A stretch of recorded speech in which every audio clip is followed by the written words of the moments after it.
ini yang saya lakoni. Ya, pertama masalah mengapa saya memilih profesi pialang asuransi. Mengapa?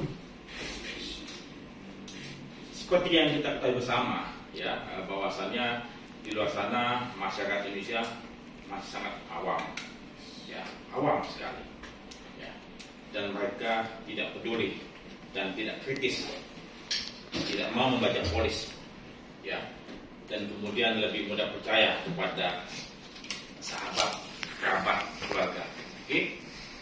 Sehingga alhasil banyak sekali yang keliru membeli polis asuransi. Saya start di industri ini tahun 87, ya, dan belajar pertama kali di perusahaan pialang asuransi, ya, saya nggak usah namanya, ada dalam buku saya nanti saya bagikan yang sukses atau mati, ya. Saya udah bagian belum? Sudah ya? Sudah ya? Belum, nanti tolong kita bagi ini sukses atau mati. Ya, jadi saya belajar di sana selama 3 tahun pertama, kemudian 12 tahun kemudian, 13 tahun kemudian saya kerja di industri asuransi, ya, industri perusahaan asuransi. Saya dari tersebut masuk ke Tokyo Marine, saya sebagai pemasar marketing, kemudian saya masuk ke Warna Tata cabang utama sebagai marketing pemasar juga, kemudian setelah saya pindah ke Allianz Utama sebagai underwriter. Underwriter masuk ke claim, masuk ke underwriter, dan terakhir masuk ke marketing lagi di Allianz Utama. Ya, kemudian saya masuk ke Danamon sebagai marketing, ya, bersama asuransi itu. Saya kemudian pegang cabang, kepala cabang tahun 98 itu, jadi 97 di perusahaan joint venture cabang, kepala cabang. Kemudian setelah itu saya masuk ke Chiyoda, perusahaan Jepang, saya sebagai pemasar. Dan kemudian tahun 2000 saya balik ke dunia saya, ke insurance broker, sampai akhirnya saya tahun 2002 membuat agen. Saya jadi pertama kali agen asuransi, dan 2003 saya bikin broker, ya. Jadi kalau saya melihat, ya, mengapa saya memilih profesi sebagai pialang asuransi, karena saya terpanggil untuk dapat membantu masyarakat Indonesia untuk memperoleh perlindungan yang sesuai. Kalau saya sebagai underwriter, saya tidak mungkin menolong mereka, ya, karena saya mendapatkan proposal, mendapatkan segala macam dari pemasaran, betul ya? Dan saya hanya mengunderwrite apa yang ada, ya, sesuai dengan policy company ataupun credit company atau tidak, ya. Kemudian waktu saya sebagai pemasar, saya pun tidak mungkin menolong customer saya secara all out, ya. Nah, mungkin saya memberikan segala macam term and condition yang begitu bagus, yang begitu luas, begitu lengkap, ya, dengan harga yang sangat-sangat ekonomis. Tidak mungkin, karena di mana saya sebagai pemasar, saya akan mendahulukan siapa? Perusahaan saya, ya. Dan terus saja selama 15 tahun terakhir saya memimpin sebuah perusahaan pialang. Saya sangat bahagia sekali, ya. Saya bisa membantu customer, membantu klien, membantu masyarakat Indonesia untuk mendapatkan apa? Proteksi yang sesuai dengan kebutuhan mereka. Kita bukan cuma menjual produk, tapi kita mencari, menggali informasi apa yang mereka butuhkan sesuai dengan kondisi keadaan pada waktu itu.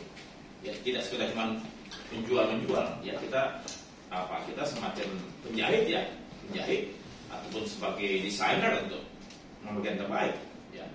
Dan kemudian pada waktu terjadi klaim, kita fight loh, ya, fight sampai bahkan ribut sama los jasa, sama perusahaan asuransi, ya, bahkan mungkin kalau perlu sama lawyer, ya, dan kita sampai berjuang sampai ke OJK, ataupun bahkan kita pakai mass media, sosial media, bila mana memang itu tidak tepat, ya, kita intinya apa? Kita fighter, ya, kita fighter.